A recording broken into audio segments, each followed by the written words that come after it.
और एक और चीज, धर्म उत्साह का विषय है, धर्म भय का विषय नहीं कि महाराज ये नहीं किया तो ठाकुर जी नाराज हो जाएंगे। ऐसा नहीं करोगे तो भगवान तुम्हारे साथ बुरा क्यों करेंगे परमात्मा, बताओ। कई लोग कहते महाराज घर में यदि 2 शंकर जी रख लिए तो तुम्हारे घर की छत गिर जाएगी।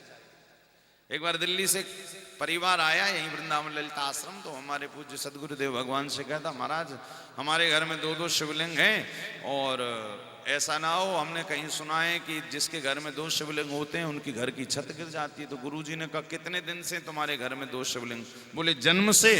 बोले अभी तक छत गिरी? बोले अभी तक तो नहीं गिरी। तो गुरुजी कह रहे किंतु अब एक दिन तुम उसको देख देख कर गिरा दो कि कहीं छत ना गिर जाए, छत ना गिर जाए, ना गिर जाए, और एक दिन सही में गिर जाएगी। तो ये सब छोटी छोटी चीजों को धर्म बांध नहीं सकता। धर्म प्रोज्झिक, भागवत में लिखा है, धर्म उत्साह का विषय है, धर्म उमंग का विषय है, जहां धर्म धारण करने का विषय है। धर्म एक आदत है, एक हैबिट है, जिसको आप आदत बना लें, वो धर्म है। आदत क्या हो सकती है? वो आदत कोई भी हो सकती है, चाहे हरि भजन की आदत हो, कथा सुनने की आदत हो, आपका कर्म भी एक प्रकार का धर्म है। और गोसाई जी ने उसको सरल किया, व्यास जी ने भी उसको सरल किया है कि अष्टादश पुराणेषु वचनद्वयम् परोपकार पुण्याय पापाय परपीडनम। ये धर्म है। और गोस्वामी जी ने क्या कहा है कि भगवान के जो प्रिय भक्त हैं, भगवान के जो, अब भगवान का कौन है? तो पूरी सृष्टि ठाकुर जी की है। श्री राम मैं सब जग जानी, करो प्रणाम जोर जुग पानी।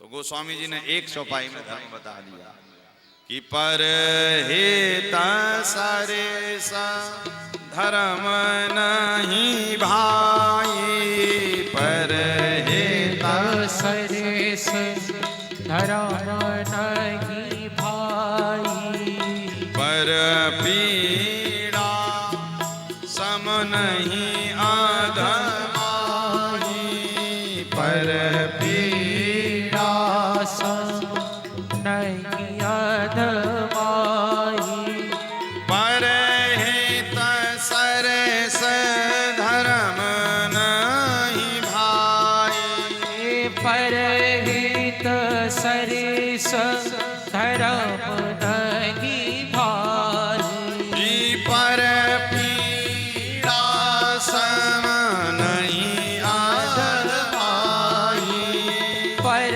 पीड़ा सम नहीं आधमाई। परहित सरस धर्म नहीं भाई, परहित के बराबर कोई धर्म नहीं है। अब आप कर्म को भी धर्म बना सकते हैं। कैसे? जैसे कहते हैं ना भाई, अलग अलग सेवाओं में सब लोग रहते हैं। कोई कहीं सेवा दे रहा है, कोई किसी को पढ़ा रहा है, कोई किसी को ठीक कर रहा है दवाई देकर, कोई किसी के लिए, कहते हैं ना सर्विसेज जिसको बोलते हैं, सेवाएं। तो वो सेवाएं क्या हैं? वो ये एक प्रकार का धर्म है, कोई सेवा देना।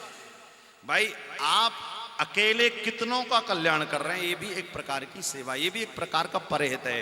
इसी कारण शास्त्रों ने कहा है कि धर्म, कर्म भी धर्म है। भले आप उसके बदले में कुछ ले रहे हैं, किंतु वो भी एक प्रकार का धर्म है कि नहीं? भाई आप देखो, आपके द्वारा कितनों को लाभ हो रहा है। एक डॉक्टर होता है, वो डॉक्टर बैठता है एक जगह, किंतु दिन भर में कितने पेशेंटों को देखकर ठीक कर देता है। और वो जब कोई व्यक्ति उस ठीक होता है तो क्या कहता है? अरे आज तो भगवान ही डॉक्टर के रूप में आए और हमें ठीक करके चले गए। धन्यवाद देता कि नहीं देता? जिसको जो जो कर्म मिला है वो कर्म साक्षात धर्म का प्रतीक। आप जो भी कर्म कर रहे हैं, जैसे हम कथा सुना रहे हैं, अब कथा सुना रहे हैं तो कथा तो 3 घंटे की है, किंतु कितने सारे लोग सुनकर अपने अपने जीवन में आनंद ले रहे हैं। कैमरा चल रहा है तो घर पे भी लोग बैठकर सुन रहे हैं। तो ये भी एक प्रकार का धर्म। जो जहां है, जो ड्यूटी आपको मिली है, समझ जाओ वो भी धर्म ही कर रहे हो, यदि उसके प्रति पूर्ण ईमानदारी है तो। और टाइम पास कर रहे हो तो समझ जाना फिर धर्म के साथ टाइम पास कर रहे हो। तो जिसको जो ड्यूटी मिली है, पढ़ाई की ड्यूटी मिली है, सेवाओं की मिली है, डॉक्टर हो, इंजीनियर हो, वैद्य हो, साइंटिस्ट हो, जो भी हो, नेता हो, भाई नेता का जो धर्म है, यदि वो नेता धर्म नेता से नहीं चलेगा तो फिर भगवान उसको पद से हटा दें। तो श्रीमद् भागवत में उसी धर्म की व्याख्या है। धर्म प्रोजित कई तवोत्र परमो निर्मत्सराणाम सताम वेद्यम वास्तव मत्र वस्तु शिवदम तापत्रयो नमूलनम। परम धर्म की चर्चा है।